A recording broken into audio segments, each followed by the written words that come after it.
আম্মু মনোযোগ দিয়ে এটা কি বানাচ্ছেন? আজকে তোমাদেরকে একটা গ্রাম বাংলার ঐতিহ্য একটা পিঠা বানাই খাবো, যেটা দিন দিন একেবারে মুছে যাচ্ছে। এই পিঠাটা এখন আর কেউ তৈরি করে না ঝামেলার কারণে। তো সেই পিঠাটাই তোমাদের আজকে বানাই খাবো।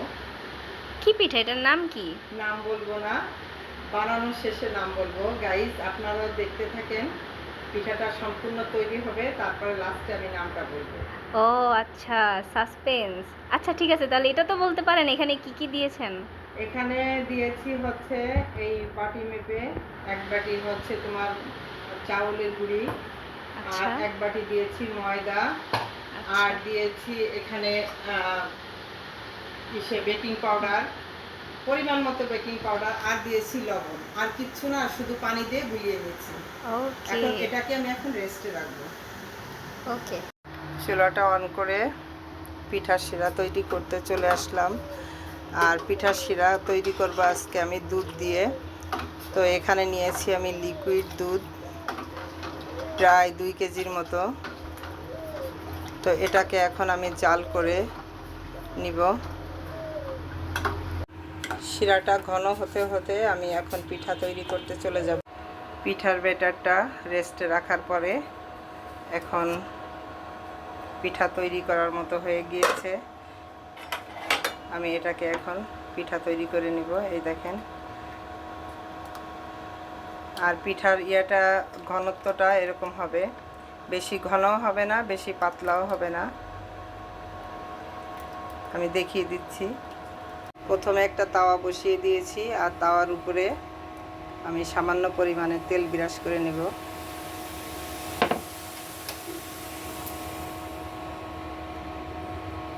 তো এখানে সামান্য পরিমাণে তেল ব্রাশ করলেই হবে, বেশি তেল দেওয়া লাগবে না। তো আমি ব্রাশ দিয়ে করতেছি না, আমি এই প্লাস্টিকের খুন্তিটা দিয়েই করতেছি। এটা দিয়ে আমার কাজ করতে খুব সুবিধা হয়।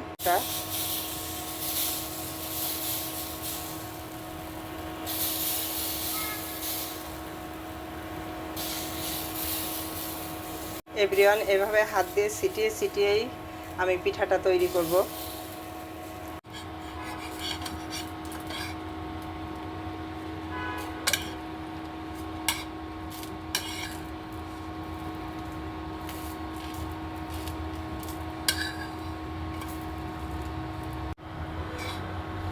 এভরিওয়ান, এটাকে ভাঁজ দিয়ে নিতে হবে।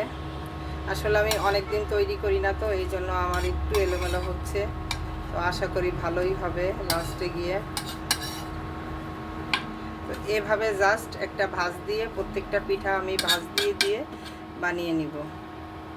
আপনি 3 ভাঁজ করেও ভাঁজ দিতে পারেন, 4 কোনা করেও ভাঁজ দিতে পারেন। আমি এটাকে 4 কোনা ভাঁজ দিয়েছি।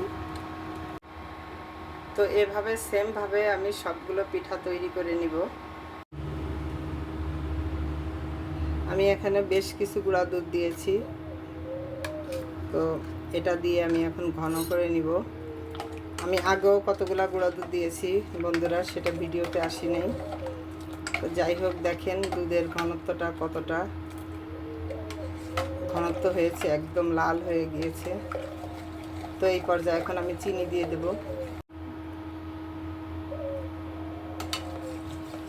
চিনি দিয়ে দেবো মিষ্টির জন্য। যেহেতু আমি এখানে মিষ্টি পিঠা তৈরি করতেছি, চিনিটা অবশ্যই দিতে হবে। একটু লবণ দেব, 2 টুকরো দারুচিনি, আর একটু এলাচ ফ্লেভারের জন্য।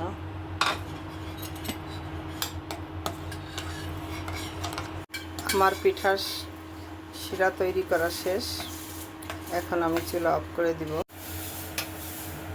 আমাদের সবগুলো পিঠা তৈরি হয়ে গেছে। আর দেখেন এভরিওয়ান, কত সুন্দর হয়েছে, মনে হচ্ছে কি একদম লাচ্ছা সিমাইয়ের মতো। তো এগুলো এখন আমরা ভিজাবো দুধের শিরা দিয়ে। পিঠাগুলোকে সাজিয়ে নিব। মাশাআল্লাহ, কত সুন্দর লাগতেছে।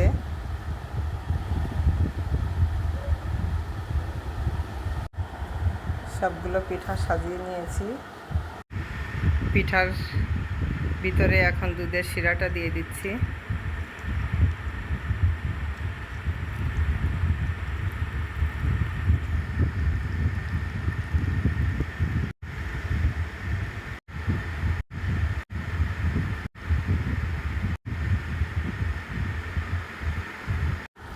দুধের শিরাটা পুরাটাই দিয়ে দিয়েছি, আর সব কিছু দেখেন কি সুন্দর পারফেক্ট হয়েছে, মানে কোনো কিছু আর বেশি কম হয় নাই। তো এখন আমি কিছু বাদাম দিয়ে উপর থেকে সাজিয়ে নিব।